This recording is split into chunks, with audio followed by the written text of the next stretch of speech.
Your bladder is not the villain here. Let me say that again clearly. Your bladder is not to blame.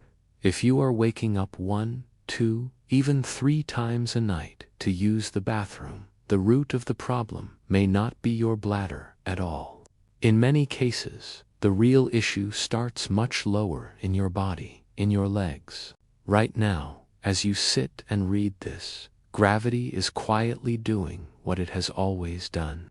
Throughout the day, fluid naturally travels downward and begins to collect in your lower legs, ankles, and feet. You usually do not notice it happening. There is no alarm bell, no dramatic swelling in the beginning. It simply accumulates slowly and silently. While you are upright, sitting, standing, walking, that fluid tends to stay pooled in the lower part of your body. But when evening arrives and you finally lie down in bed, everything changes. The moment you shift into a horizontal position, gravity no longer keeps that fluid trapped in your legs. It begins moving back toward your core.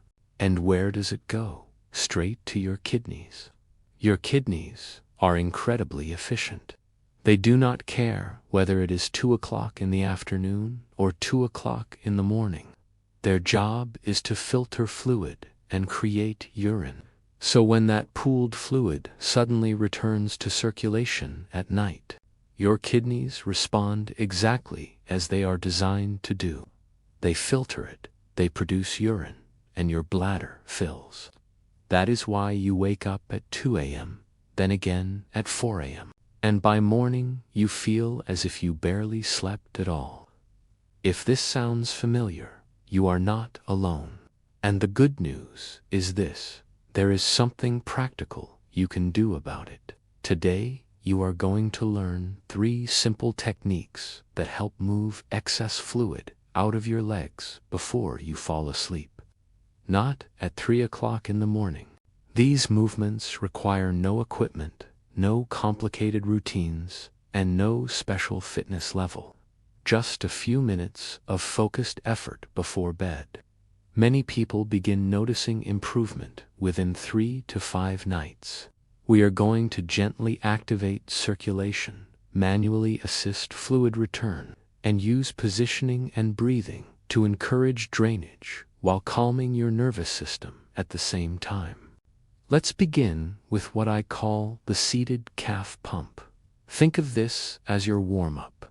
Before you attempt deeper drainage techniques, you need to wake up the circulation in your lower legs. Sit in a sturdy chair with both feet flat on the floor. Keep your back upright but relaxed. Let your shoulders drop away from your ears. Place your hands comfortably on your thighs. Now slowly lift both heels off the ground as high as you can, while keeping the balls of your feet on the floor. You should feel your calf muscles contract firmly at the top. Hold that contraction for 1 second, then lower your heels back down slowly and with control. That is 1 repetition. Lift, squeeze, lower. The reason this works is simple but powerful. Your calf muscles are often called the second heart of your body. Every time they contract, they help pump blood and fluid upward against gravity. During the day, gravity pulls fluid down into your legs. If that fluid remains there when you go to bed, your kidneys will process it while you sleep. But if you activate those calf muscles before lying down, you can begin shifting some of that fluid earlier. Continue at a slow, steady pace. Up, squeeze, down. After 10 repetitions, you may feel warmth building in your calves. That warmth is circulation increasing. It is a positive sign. Aim for 15 to 20 repetitions. If you feel a cramp beginning, pause. Gently wiggle your toes. Take a breath. Then continue. There is no need to rush.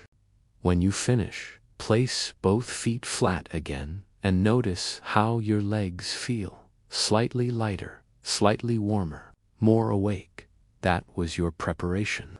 Now we move to a deeper technique, the calf wring-out.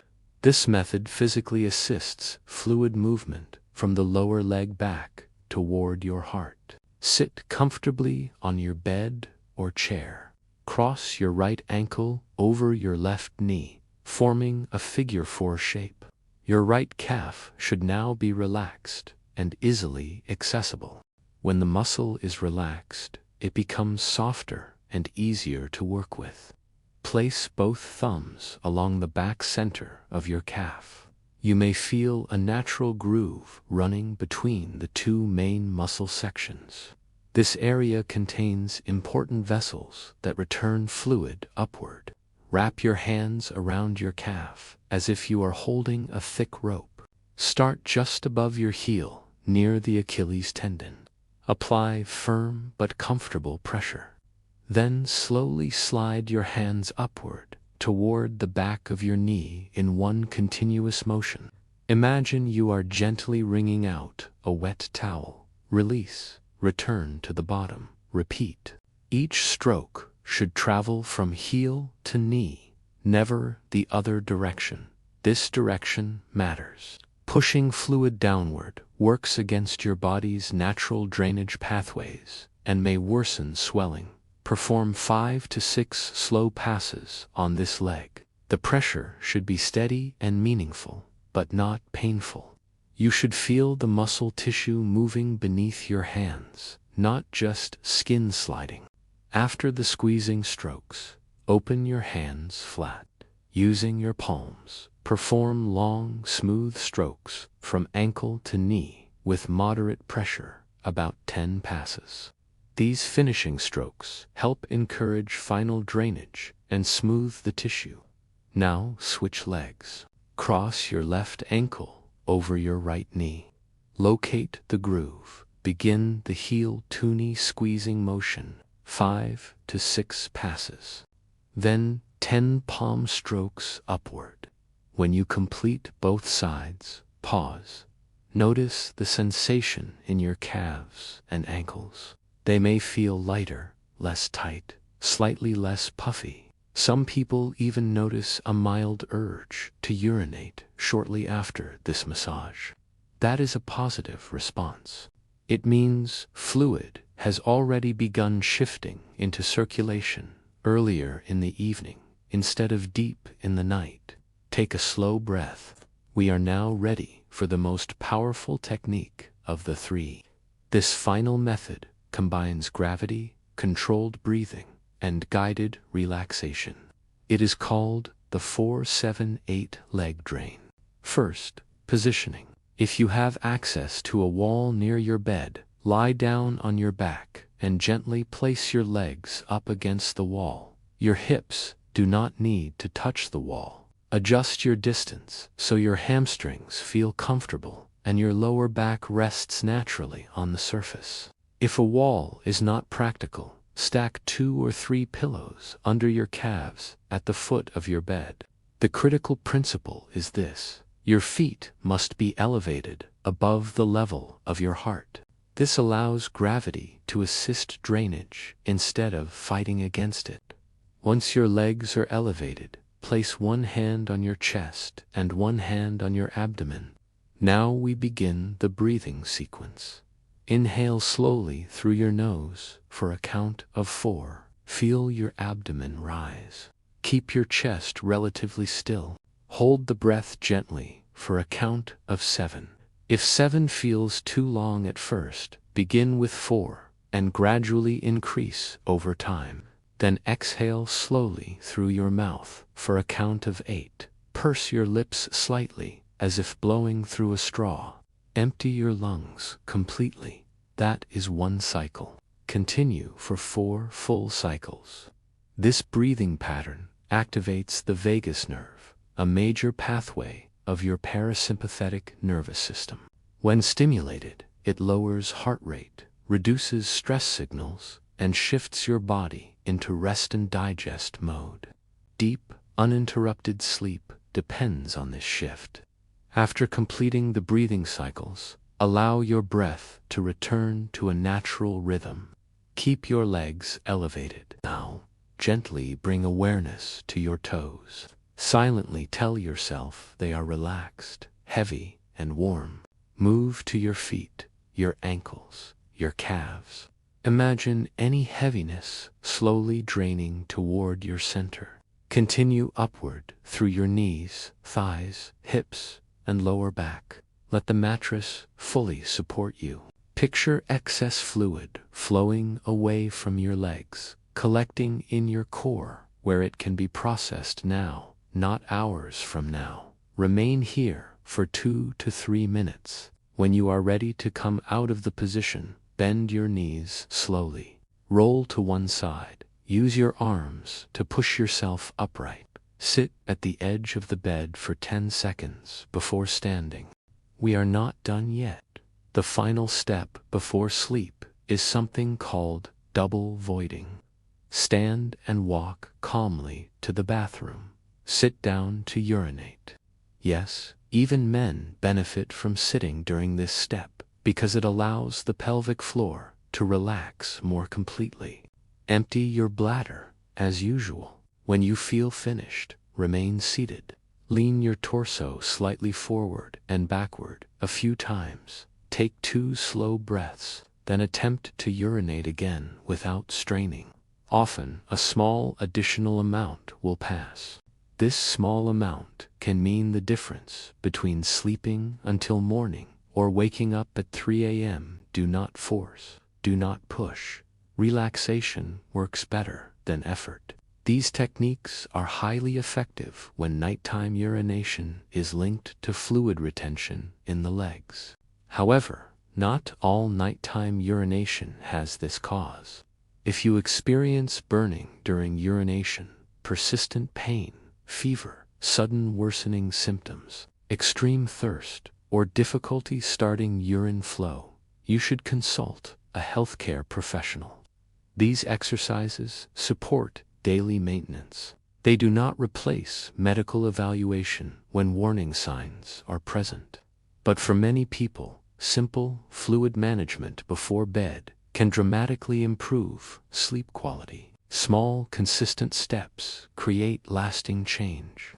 Now that you understand the mechanics behind nighttime urination, let us go deeper into why this routine works so well and how to make it even more effective over time. When fluid collects in your lower legs during the day, it is not just water. It is a mixture of blood, plasma, lymphatic fluid, and interstitial fluid that has shifted downward due to gravity. As we age, several changes make this pooling more noticeable. Vein walls can lose elasticity. Valves inside the veins may not close as tightly as they once did. Muscle activity may decrease if we spend more time sitting. The result is subtle but important. More fluid stays in the lower extremities by evening. When you lie flat at night, that fluid re-enters circulation rather quickly. Your heart pumps it through your kidneys, and urine production increases. This is known as nocturnal fluid shift. It is extremely common, especially after the age of 60. By using the calf, pump, and Wring-Out massage, you are manually assisting your body before you lie down. Instead of allowing a sudden nighttime surge, you are gradually returning fluid to circulation earlier in the evening when you are still awake. Timing matters. Ideally, perform this routine about 30 to 60 minutes before bed. This gives your kidneys time to process the returning fluid while you are still up and able to use the bathroom one final time before sleep. There are also a few small adjustments you can make during the day that amplify your results. First, move your ankles regularly. If you sit for long periods, watching television, reading, using a computer, set a gentle reminder every hour. Lift your heels 15 times, then lift your toes 15 times. This alternating motion activates both the calf muscles and the muscles along the front of the shin, supporting circulation in both directions. Second, consider a brief afternoon leg elevation. Around late afternoon or early evening, lie down and elevate your legs for 10 minutes. You do not need to perform the full breathing sequence. Just allow gravity to assist drainage earlier in the day. This reduces the total volume of fluid that would otherwise shift at bedtime. Third, pay attention to salt intake in the evening. Excess sodium encourages fluid retention. While you do not need to eliminate salt entirely, reducing heavily salted snacks or processed foods at dinner can decrease overnight fluid movement. Now, let us refine the 4-7-8 breathing component even further. The breathing pattern commonly referred to as the 4-7-8 technique was popularized by Andrew Weil. It draws from traditional yogic breathing practices designed to calm the nervous system. The power of this method lies in its ability to lengthen the exhale. When your exhale is longer than your inhale, it signals safety to your brain. Your heart rate gently slows, blood pressure softens, stress hormones decrease. This shift reduces nighttime awakenings that are unrelated to bladder fullness but often occur alongside it. Many people who wake at 2 a.m. do so not only because their bladder is full, but because their nervous system is lightly activated. The combination of fluid shift and shallow breathing can keep the brain alert. By practicing slow, controlled breathing before bed, you reduce that background activation. If 7 seconds of breath retention feels uncomfortable, modify the pattern temporarily to 4 for 6. Inhale for 4, hold for 4, exhale for 6. Over time, extend toward the full 4-7-8 rhythm. Consistency is more important than perfection. Now let us talk about the pelvic floor for a moment. Your bladder does not function alone. It is supported by muscles at the base of your pelvis. If these muscles are too tight, they may prevent complete emptying. If they are too weak, they may not support bladder control efficiently. The double voiding technique works because it encourages full relaxation of those muscles. When sitting on the toilet, place your feet flat and slightly apart. Lean forward just enough so your elbows can rest gently on your thighs. Let your abdomen soften. Take a slow breath into your belly. As you exhale, imagine your pelvic muscles melting downward. Do not push. Straining increases abdominal pressure and can paradoxically make emptying less complete. After your first void, wait 20 to 30 seconds, breathe, then attempt again gently. This second attempt is often small but significant. Now let us address a common concern. Some people worry, if I move all this fluid before bed, won't I just have to urinate more in the evening? Possibly once. Improvement often appears gradually. You may first notice falling back asleep faster. Then you may notice one fewer awakening. Then perhaps longer stretches between bathroom trips. Each small gain builds confidence. And remember, aging does not automatically mean accepting poor sleep. Many changes we attribute to age are actually patterns we can gently adjust. Your circulation still responds. Your nervous system still calms. Your kidneys still function rhythmically. They simply need support. Before we close, I want you to imagine something simple. Imagine lying down tonight after completing this routine. Your legs feel lighter. Your breathing is slow. Your bladder is empty. You drift off without tension. You wake once briefly, or maybe not at all. Morning light filters in, and instead of exhaustion, you feel steadier, clearer, more rested. that possibility is real. Consistency turns possibility into probability. Now we have covered the complete routine in detail.